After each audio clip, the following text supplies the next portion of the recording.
बिस्मिल्लाहिर्रहमानिर्रहीम। अस्सलाम वालेकुम नाजरीन, मैं हूं आपका होस्ट सनाउल्लाह बलोच और आप देख रहे हैं सनाउल्लाह एग्रेरियन यूट्यूब चैनल। तो खुश आमदीद मेरे किसान भाइयों।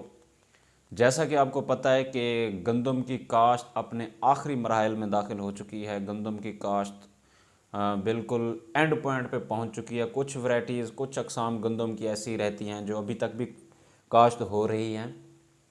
तो इसके साथ साथ जो दो अहम चीज़ें आपको बतानी थी जो इस दौराने में, इस टाइम में बहुत ही अहमियत रखती हैं, वो ये है कि पहला पानी कब देना चाहिए और गंदम को पहली खाद कौन सी और कब देनी चाहिए। ये दो बातें आपके साथ शेयर करना इंतहाई लाज़िम मलज़ूम है। तो मेरे किसान भाइयों, अगर अभी तक आप लोगों ने हमारा चैनल सनाउल्लाह एग्रेरियन सब्सक्राइब नहीं किया तो सब्सक्राइब कर लें और दिए गए घंटी के निशान को दबाना मत भूलें ताकि हमारी आने वाली हर वीडियो आपको जल्द अज जल्द मौसूल हो सके। तो मेरे किसान भाइयों, जैसा कि आपको पता है कि अभी जो आपने गंदम लगाई है या हम गंदम लगा रहे हैं, वो 2 या 3 फसलों से हमने जो है ज़मीन को फ्री करवाया है। एक फसल जो है धान की फसल और दूसरी अपना शुगर केन की फसल, और इसके साथ साथ जो और फसल है वो है कॉटन, कपास की फसल से हमने जो है लैंड को जो है फ्री किया है, ज़मीन को फ्री किया है। तो अगर आप लोगों ने तरवतर कंडीशन में, तरवतर हालत में जो है ब्रॉडकास्टिंग की है या ड्रिल के ज़रिए आपने काश्त की है या आपने पानी के ज़रिए छट्टा मेथड के ज़रिए आपने काश्त की है गंदम को, तो अगर चावल वाली ज़मीन में आपने काश्त की है तो इस सूरत में आपको बुआई करने के 35 से 40 दिन बाद पानी लगाना चाहिए। आप ये सोच रहे होंगे कि 35 से 40 दिन बाद क्यों पानी लगाएं, पानी का दौरान तो कम होता है। नहीं, धान के केस में ज़मीन जो है उसकी जो वत्तर कंडीशन होती है वो एक अच्छी हालत में होती है। उस वो ज़मीन, जैसे हम कहते हैं ना कि ज़मीन ठंडी हुई पड़ी है, तो उस केस में जो है पानी की जो ज़रूरत पेश आती है वो 35 से 40 दिन बाद पेश आती है। तो इसके साथ साथ ये चाहे ज़मीन आपकी क्ले लोम हो या लोमी सॉइल हो, रेतली के अलावा की मैं बात करूँ, क्योंकि रेतली जो ज़मीन है उसमें 25 से 30 दिन जो है मैक्सिमम ड्यूरेशन है पानी का। तो इसके साथ साथ अगर आपने जो है ज़मीन फ्री करवाई है कपास से या शुगर केन से, कमान से आपने ज़मीन फ्री करवाई है, तो उसके लिए क्या है 25 से 30 दिन जो है 25 से 30 दिन बाद आप पानी लगा सकते हैं।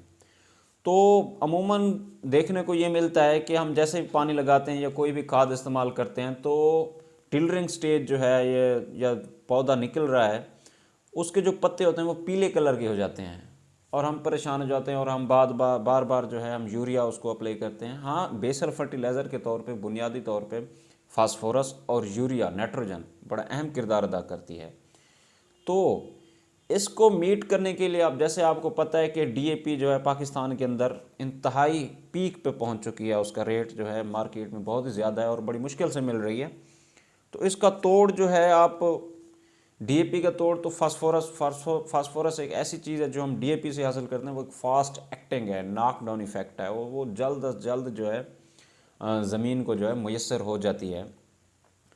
तो इसकी जगह अगर आप अमोनियम सल्फेट फ्लड करें तो ये भी, इसमें अमोनिया जो है, आप कह रहे होंगे कि यूरिया हम पौधे को दे देते हैं, तो यूरिया किस हालत में जाती है। यूरिया की 2 फॉर्म्स होती हैं, 2 हालतों में यूरिया जो है पौधे को मिलती है। एक है उसकी नाइट्रेट फॉर्म, दूसरी है अमोनिया। तो जब आप अमोनियम सल्फेट आप फ्लड करेंगे तो उसमें जो है सल्फ़र की क्वांटिटी भी जाएगी, अमोनिया की क्वांटिटी भी जाएगी। सल्फ़र का फ़ायदा ये है कि जो आपके शुरू वाले जो पत्ते हैं जो पीला कलर देते हैं, जो जर्द कलर देते हैं, वो कलर जो है सल्फ़र के फ्लड करने की वजह से बिल्कुल नहीं देंगे। एक चीज़ याद रखें, अमोनियम सल्फेट को कभी भी आप ब्रॉडकास्ट ना करें क्योंकि वो एक इंतहाई तेज़ाबी खाद है।